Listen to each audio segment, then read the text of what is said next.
Welcome to Coaching with Chris. I'm pretty excited today because I get to talk to two of the smartest guys in the VA space. Chris, Nathan, listen, I'm excited to be able to have you. And I screwed up. How so? Well, I had this idea that I was going to have this glue-on beard so that when I was on with you guys, right, I would feel like part of the group. Like I would feel fit in and stuff. So I was gonna have this, huge beard and everything.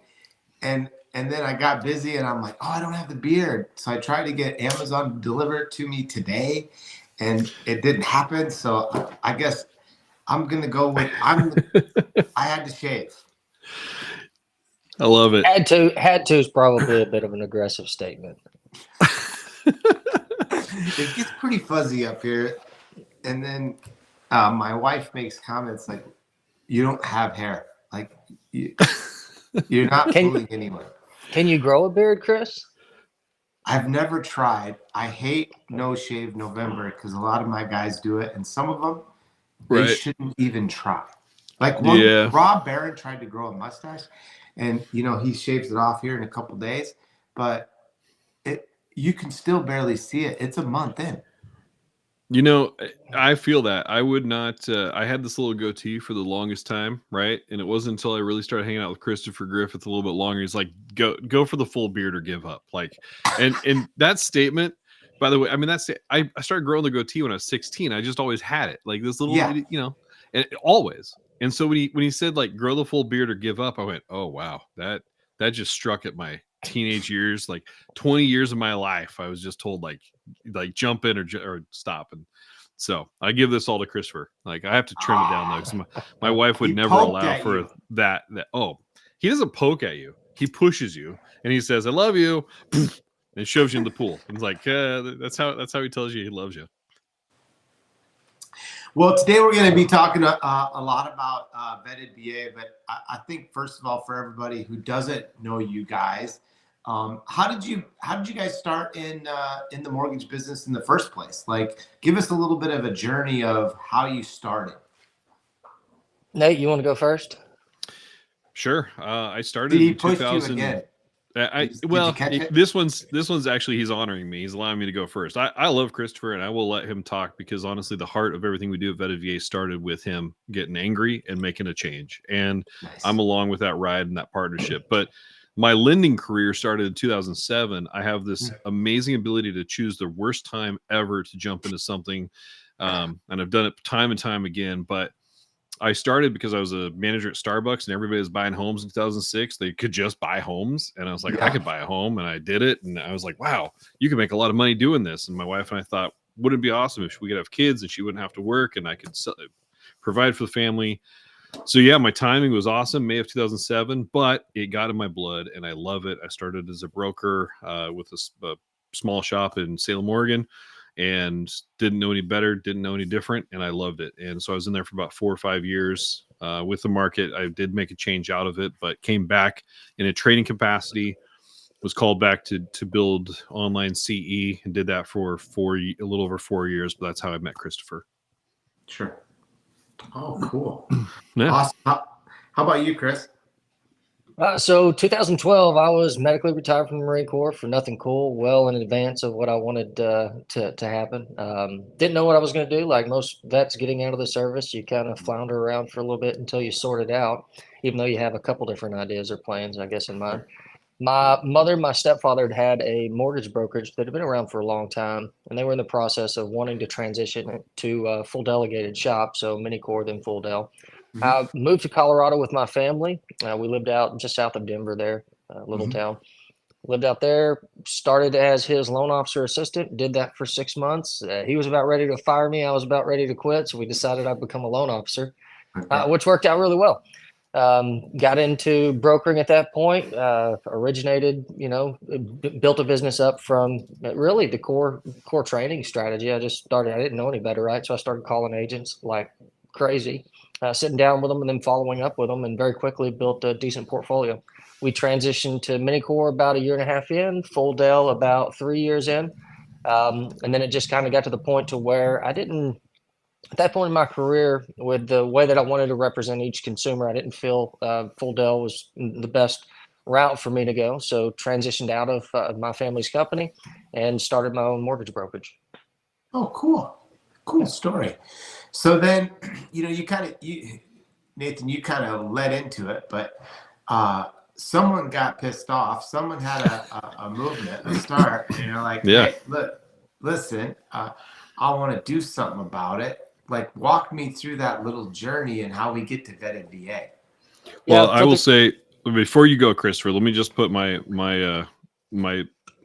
prerequisite. What I like to say, I did not serve. So everything about Vetted VA, like in our partnership, I'm the civilian. I did the college thing. My father is a Vietnam veteran and really kind of leaned on me to go to college and not do the service. My grandfather's World War II, and that was just a push. So my heart is big. My service is desiring to serve those that did sign the contract and did fight for our country. But I'm really clear on that because I don't ever want to be considered a poser, if you will. So I'll lead that over to Christopher at this point. Well, hold on one sec, Chris. I got to tell you, I relate to you. I never served. My dad did in Vietnam. I always had lots of questions because my dad was shot 5 times and crawled back. Was the only one to live. Wow. We had 2 rules in the house. We didn't watch war movies, and we never talked about snakes. And I always saw this big hole in his leg. And my mom would say, we don't talk about it. I go, but how did it happen?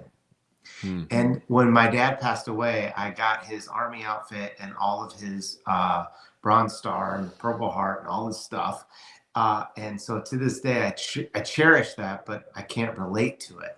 And so it's why veterans are so important to me, is because of my father. And yet he left this earth with tons of questions as a young boy that wanted to know about his time in serving. So Chris, thank you for serving, and I can't wait to hear your story of how you got mad and was going to make a change. Yeah. Well, I appreciate you asking. There are a few people that have been around the community for a long time, and so they were there at the beginning of it, which they're basically meaning getting caught up in the wake of turbulence. I'd been online, I think it was 2017 or so, the market where we were at in Denver kind of started to dry up a little bit. Agents weren't doing as much business.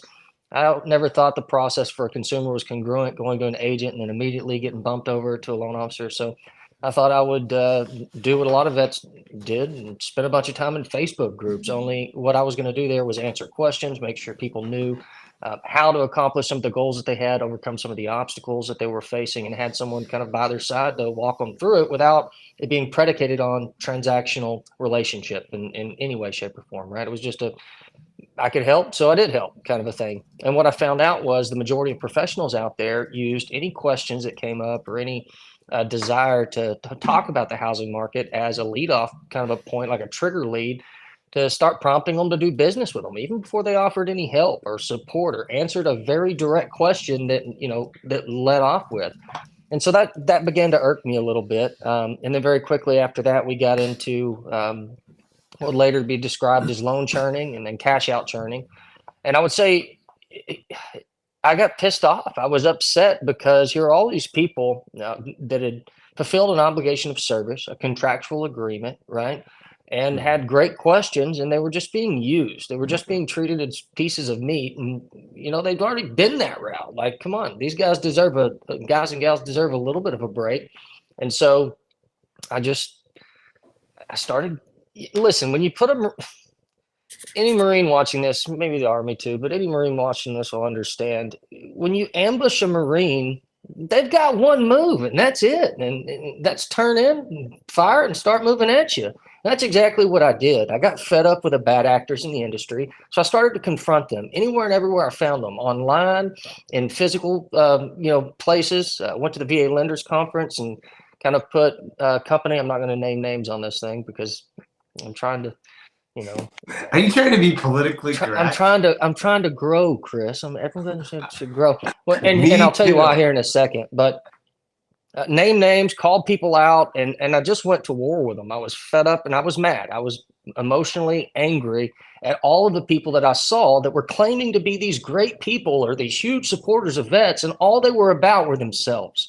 And I just got fed up with it. So unfortunately, what I learned is in that process, a lot of the people that I was wanting to reach and a lot of the hearts and minds I was wanting to speak to, the way that I was conducting myself turned a lot of them off, which I understand. You know, it's hard to follow somebody on a rampage and you wonder what their driver is behind that rampage and how far they're going to take it. So I had to learn a little bit and grow a little bit in the way that I addressed a lot of the problems that were occurring.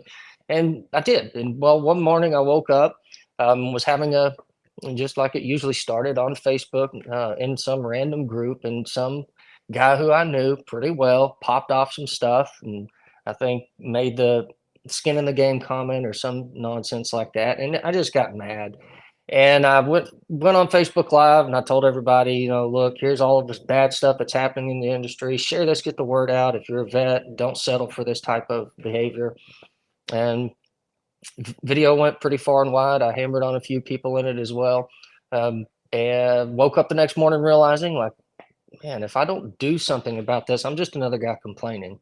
And I mean, look, Marines like to gripe, and don't get me wrong, but I don't like to complain or gripe and not follow it up with anything. So yeah, set out to create a Facebook group simply in the beginning that would be different, that veterans could recognize as a place to ask any and all questions that they have, good questions, bad questions, dumb questions, fraud questions. It didn't matter. We wouldn't belittle them. We wouldn't treat them as if they were just worth a transaction to us and that was it. We would teach them. We would educate them and help them understand how to overcome the obstacles where they were facing to, you know, obtain one of the biggest values that they were going to be able to achieve post service. So we created a Facebook group. We seeded it with a bunch of people. I'd been in groups arguing with anybody and everybody for a couple of years at that point. So I'd garnered a lot of trust and confidence from many of my peers, the veterans that were in the community, consumers, right? Not professionals at this point. Invited them all to the group. And very quickly, the group started taking off. And it got to the point to where alone I couldn't hold it, couldn't maintain it, couldn't deliver on the thing that I wanted for them. So we had to come up with a new strategy to bring a bunch of people together, independent people that would all unite under a banner and do things a specific way. Yeah. And that's Vetted VA. That's Vetted VA. Yeah. A lot more after the fact to get there, but. Yeah. But like Vetted VA, it's more than a Facebook group. Oh, absolutely. Mm-hmm. Yeah, like, we are. Go ahead, sir. Well, I mean, I think there's people that are going to listen to this like, what? Now, what's Vetted VA? And if you had to say what 3 things that Vetted VA do for the consumer and for the mortgage professional, what would you say those are? Yeah, great question. I would say more than anything, we are a training and accountability organization. We train and hold professionals accountable. And then the consumers that come to us, we train, educate, and hold their goals accountable to how things work, right? We help them to achieve the thing that they're pursuing, regardless of whether they're a consumer looking to understand a thing so that they can use it, or a professional looking to learn a thing so that they can help more consumers.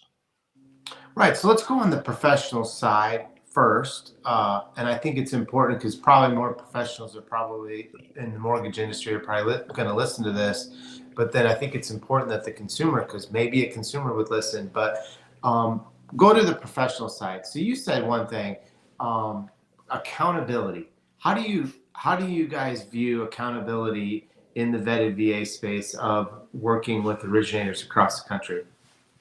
Well, there's a few different ways. It starts with education, people training, right? The military understands training probably better than any other organization I've ever seen or been a part of. You've heard the saying, you know, what is it? Amateurs practice till they get it right. Professionals practice till they can't get it wrong. Military members follow that. You practice every type of iteration of whatever mission or goal that you have in front of you until you can't get it wrong. When we have training operations with other nations, we stack the deck against us because we learn more in our losses than we do in winning things that we ought to win, right? Mm-hmm. And so it starts at training. You have to put yourself in a training environment and understand that you should be training daily until you can't get it wrong. because it's that important of a goal. So with professionals, we do the same exact thing. We put them into a scenario where they're training and forced to train harder than they ever have been in mortgage, period. Right. End of story. There's not another training protocol that I'm aware of in the entire nation, VA or otherwise, that's as challenging as what we have. And we create it that way. We've created it that way very specifically because you learn more in failure than you do in winning, right? So we create opportunities for professionals to fail consistently so that they might learn and grow from their mistakes and understand what they need to get better at. So if I'm an originator and I'm like dabbled my toe in the VA business, I've done a lot of conventional loans, maybe I've done some even FHA, but I want to get better. I want to get better at VA loans. You are the source to go to for that training, for that accountability, to be able to place yourself in the market. But you're also going to help me be able to learn and to understand how to market myself, or are you just going to learn and teach me how to understand veteran loans and all of the rules?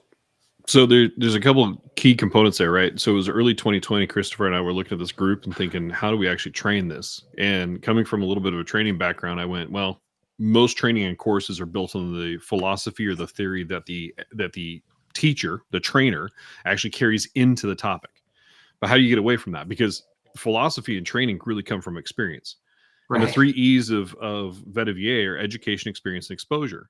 So if we're going to educate you, we got to go to the handbook, right? That the 26-7 is the core of all truth for the VA lending. Now, the lenders like yourself, you will have overlays, but overlays are not the fact. They are the opportunity with which we're doing this loan with that particular lender. And so we have to go back and boil it down. And we started not with creating a lot of coursework, but with a test that was meant to break off every professional that looked at it and cause failure, which causes them to then stand back up and say, okay, what did I just learn from that?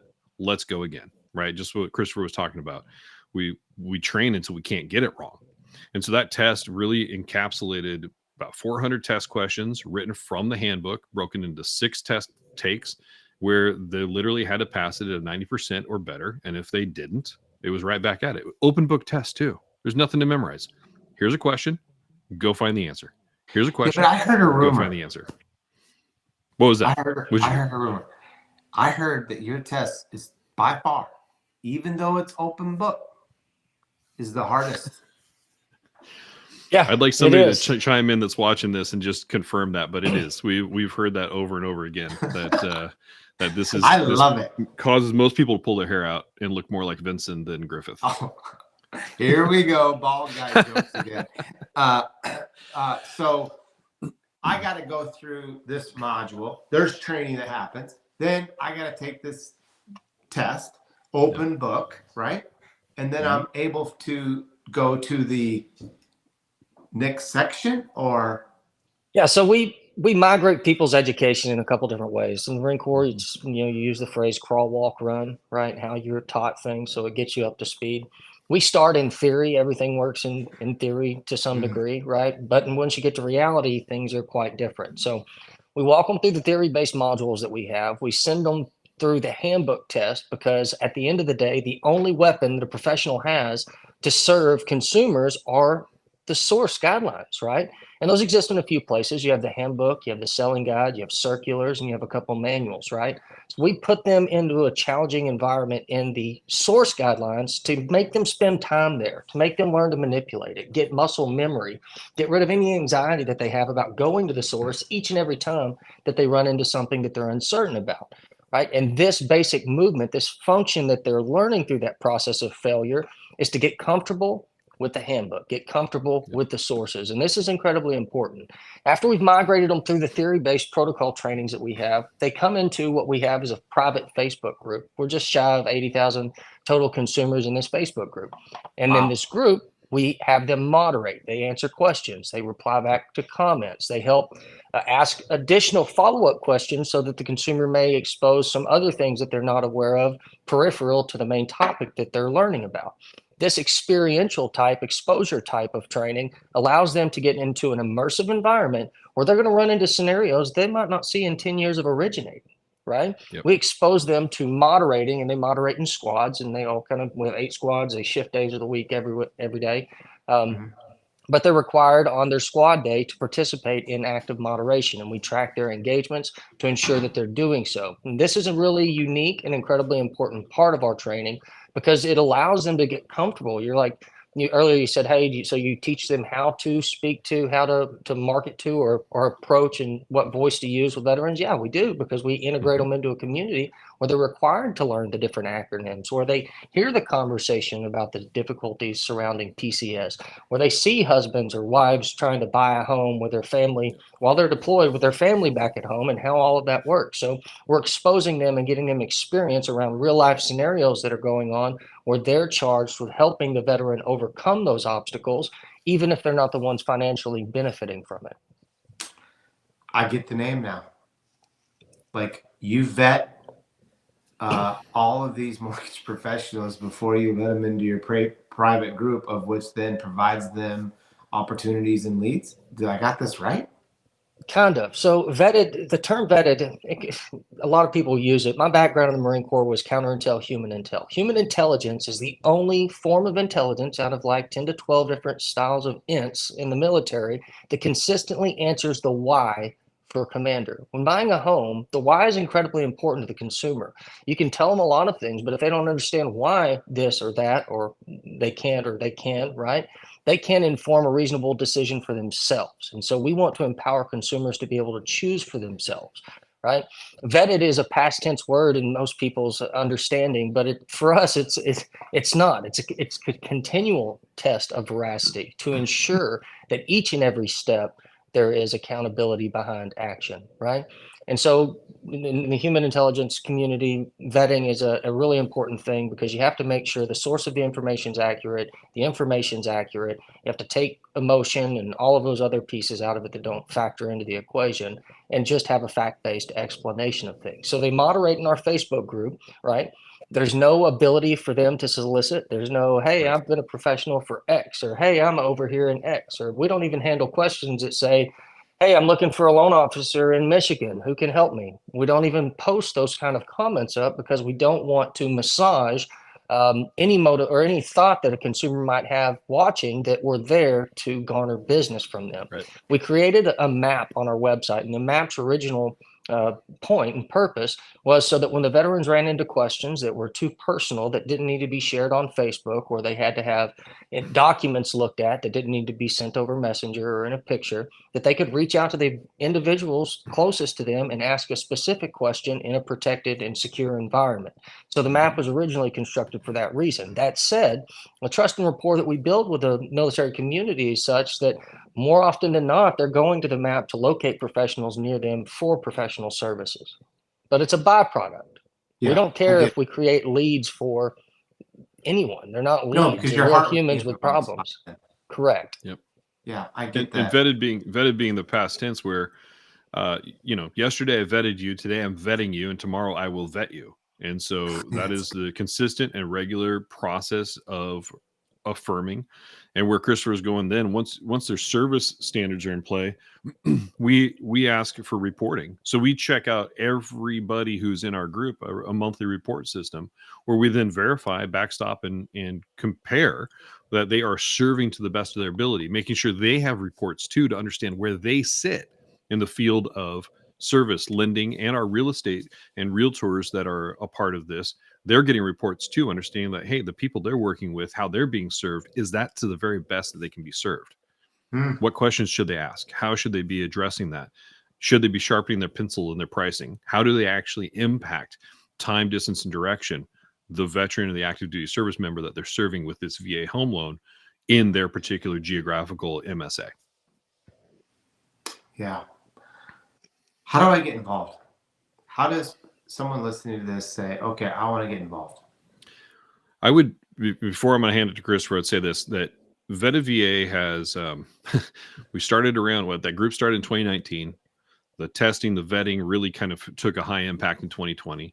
And we've been honing our skills since then. And I would say we are not tied to any particular group or association out there. We are here to build, to help, to support anybody who has a desire, a heart, and a mind to get better, to understand that you are never an expert.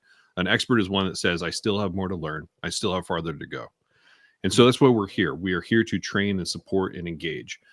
with the rank structure and everything we do there. And so my biggest call would be for anybody watching, listening to this live or following up. You're going to see comments on here probably from people that are part of VETA currently as active duty service members or active duty professionals with us. And then there's the reservist, and I'll let Christopher kind of walk that through. But I would say that some of the part with what we do is for any professional with a willing heart and mind who wants to get better, regardless of their role. Yeah. So how do you get involved with what we're doing? There's a couple different ways you can start the process, Chris. You can reach out to us directly on Facebook, our cell phone numbers. There's all of our contact information's on our website, vetava.com. But after you reach out, there's really one of two routes that you can take. The first route is the reservist modules that we have, which take you through. Whoops, we lost him. Nathan, can you pick up where he was going? Yeah. So the reservist modules, what we did is we broke all our training down into, Christopher's coming back, but we broke our training down into a couple points. The reservist module really is set up to be all the training components we've built. It's about 20 plus hours. It'll take you through. I had to know nothing about the VA loan to, wow, you're going deep dive into some things, especially around appraisals, ROVs, and Tidewater. It goes into underwriting structures and manual underwrites and how to apply the handbook to that, plus some Ginnie Mae Chapter 24 reselling tests, and even the VA underwriting test, which is a very unique component in the book we found on there. So the reservist training we've built is really for anybody who wants to serve, but like, I don't want to go into the whole active service thing that VETA's put up on the map and all that. I just want some training. That is what reservist is for. Now, if you want to get into it and really engage with the education, experience, and exposure, the education piece, you go through the same module of training, but then you also have to finish those tests. The reservists don't do the tests. There's no reason to try to drive through that. The testing mechanism is built for the active duty. And so when you go active with us, that is you dive into it, then you get through the testing. We have a rank structure. When you've gone through the testing and the training modules, you're put into a squad.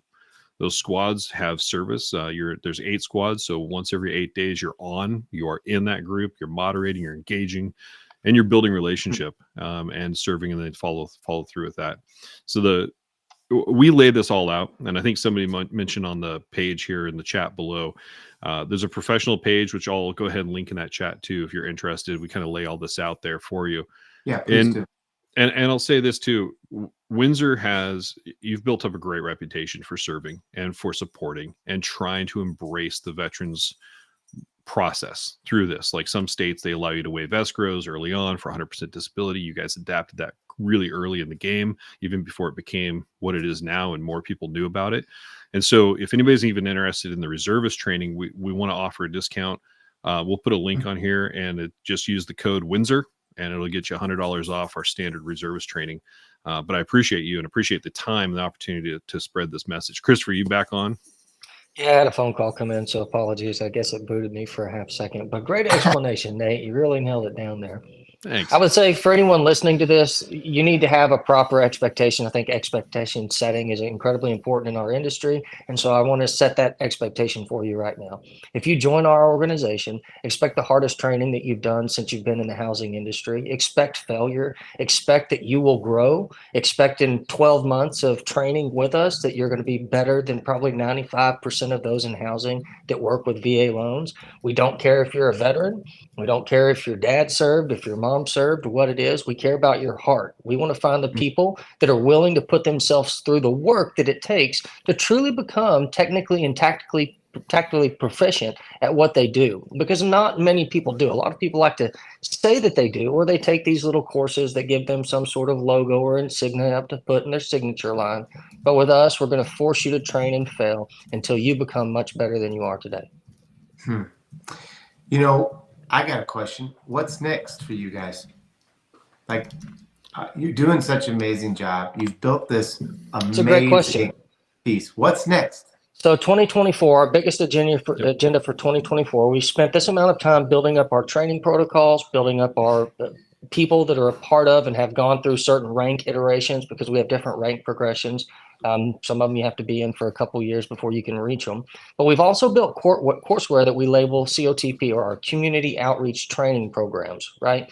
And so we built courseware for our professionals once they go through our certification process, because they have to, right? We have to see how they teach and measure all of those things, right? But they can access these courses.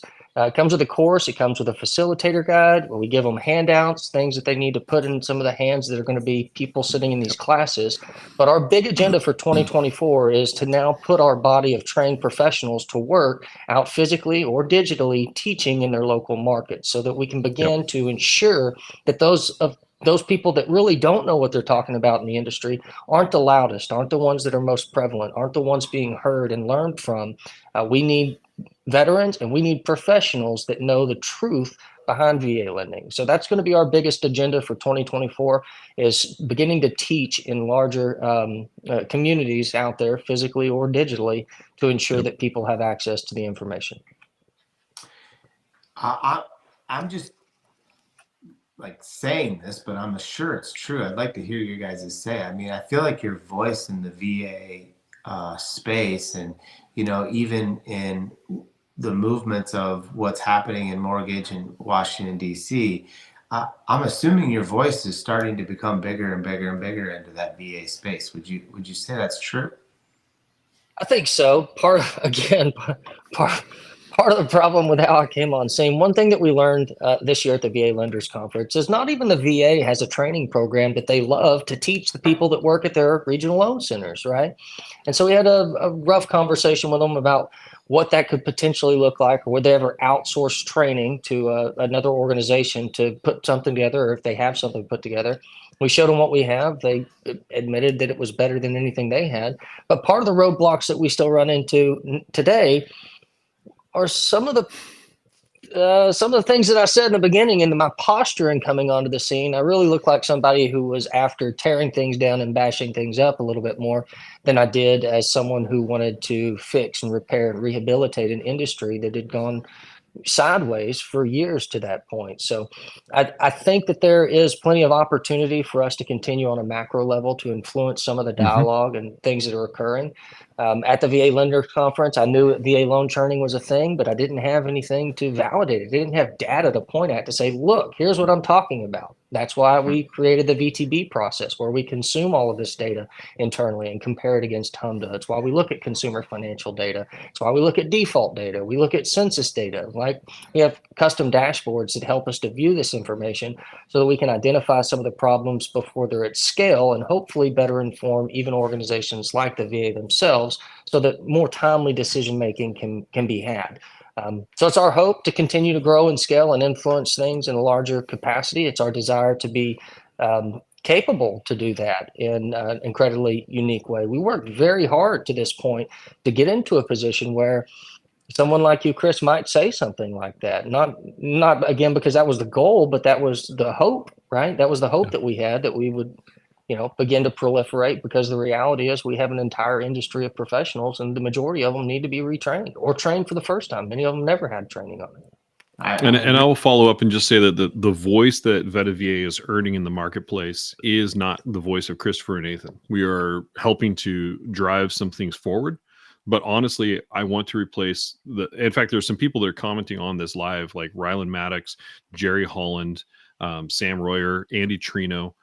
These are individuals that have, and Kira Maddox, I saw a comment there with Ryland. Like, these are people that have engaged with us that are there working, they're actually leading in the VetaVA community as well, with squads and structure. They are calling their peers to be better. And these are peers that don't work for the same companies. These are peers that work all over the nation. VetaVA is about calling others to be better, just to move forward, to utilize that voice, that knowledge, that education to help every veteran and active duty service member and family member who has earned the VA home loan benefit to have the best options and just have the resources at hand, so those veterans and VA eligible homeowners can choose and have the knowledge to make the best choice for their family and their future. These professionals are the ones that can get on here and speak even more eloquently than Christopher and myself.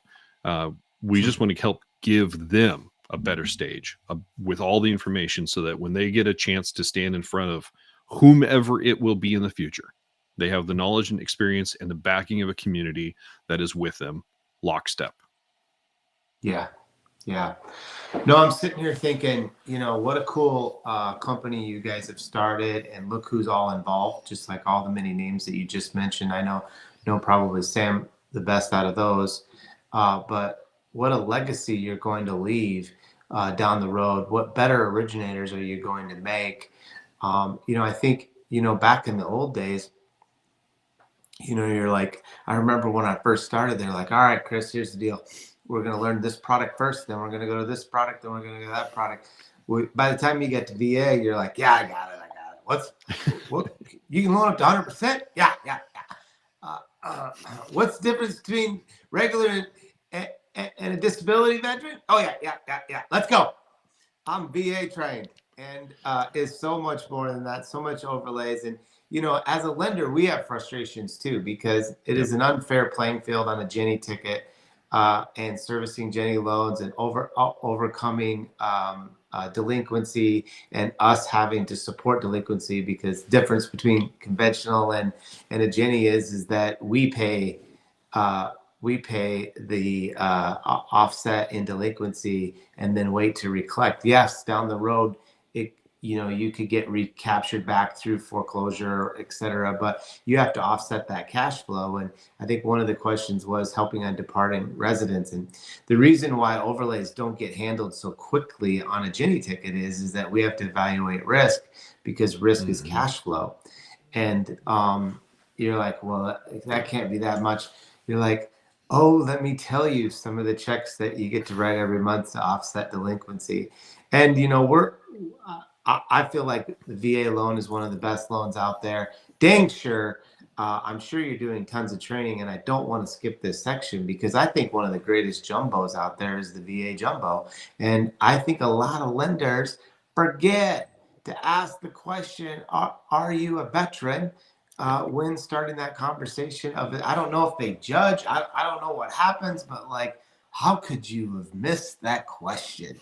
And I'm sure I'm scared to even ask Chris, because I don't know if he's going to go on tiring or whatever. But like, you guys, don't you feel like more training even into that jumbo VA space is missed by tons and tons of originators across the country? 1000%, it absolutely is. And the irony of it all is how much different is a VA jumbo loan from an underwriting standpoint than a regular VA loan? It's not. It's the not. Same rules. It's not. It's the same exact loan. That's what's so frustrating about this. So the problem starts from a couple different areas.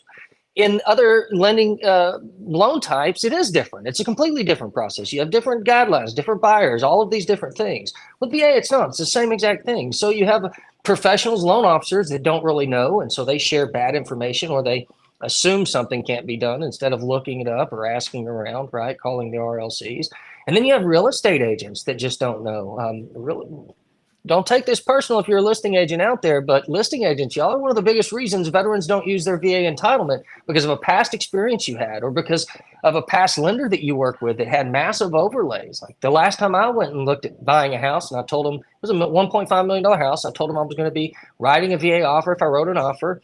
And the agent was like, well, sorry, we can't show you the house if you're going to be using a VA loan. I'm like, ma'am, I know you don't know this, and I know you don't know who I am, but let's revisit that statement a second, because if you leave it there, a lot of people are going to know who you are. Turns out she was an Air Force veteran. Just didn't know. Yeah, she was an Air Force veteran herself, just didn't know, had no clue about the capability behind a VA loan, why I wouldn't want to put money down, like all of these different things. So I've educated her. Are you guys doing anything to, I don't mean this like that. Let me rephrase that. Are we working on trying to educate the real estate community or the realtors out there of the value of VA approval letter?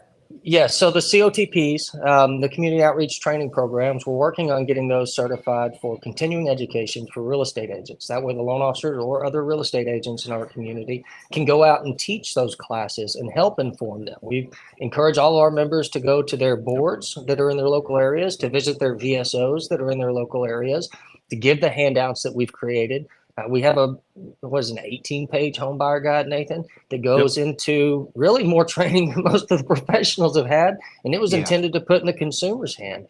So we're doing everything that we can to overcome these problems. Part of the thing is we need a bigger army, and we need more ears to pay attention to it.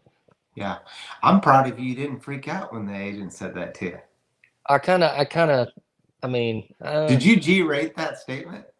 Oh yeah, I G-rate everything these days just because I'm already kind of a high tempo guy with a lot of inflection in my voice, and so if I don't, and that's the other rule. Vetted VA is a non-cussing community. Veterans can't cuss, professionals can't cuss. We have the biggest G-rated community of veterans on Facebook, and the reason why is how you say something will impact whether or not a person even opens their ears to hear you. Right. And so even with that lady, as tactfully as I could, even though she could sense some frustration with me, I absolutely kept it professional because it doesn't have to emotionally harm me for when I encounter ignorance. And we shouldn't encounter ignorance in an angry capacity. If you do, you probably aren't the best suited to try to educate them in the first place. And so if you go there, you lose your footing on the primary mission that you have. And so we don't. Yeah, I love this. Listen, I got something to say. If you don't get involved in Vetted VA, you're missing out. If you're a rookie, you need to get involved. If you're a veteran, in the a veteran mortgage originator, you need to get involved. Like, it doesn't matter how long you've been doing this business or you've just got in. Vetted VA, I feel like the amount of training that you can help an originator to bring back out to retrain the realtors. By the way, training a realtor, giving the tips is the most attractive thing that you could ever do. There needs to be more of it. We need to be able to educate when they get a VA approval letter, the power of that, and to being understanding even the philosophy of looking at DTI and VA versus all the other loans is at a whole nother level, and it's understanding cash flow. And I wish more originators would actually understand a cash flow perspective versus just throwing this number out. A DTI at 45 making $2,000, a DTI at 45 making 20 grand is a totally different budget. I think honestly what you're getting at, Chris, residual income is one of the reasons why VA foreclosures are some of the lowest of all loan types out there, if not the lowest of all loan types out there, because they have a different way of approaching ability to repay. They look at residual income, right? They look at cash flow, as you're mentioning right now. Yeah, they do. I'm excited to partner with you guys more. I'm excited for your hearts. You guys have just grown and done amazing things for all of us originators. So I just want to say thank you. Thanks for allowing us to be on here, and thanks for seeing us and being a great supporter of the veterans, the VA lending you guys do, and being transparent when things are not easy, right? Like departing residents, it's all about transparency. Once we understand why, it's really easy to walk through that together and really kind of navigate the terrain.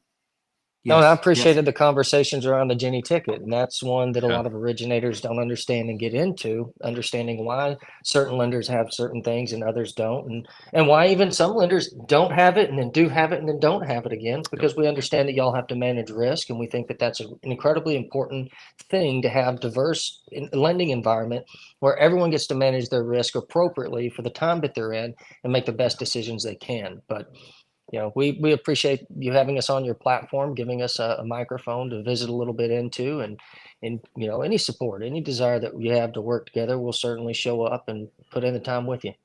Yeah, thank you, Fries, for the discount. Make sure you guys check that out in the chat. I've seen it a couple times. Get involved, get educated, and get accountability. We'll see you guys later.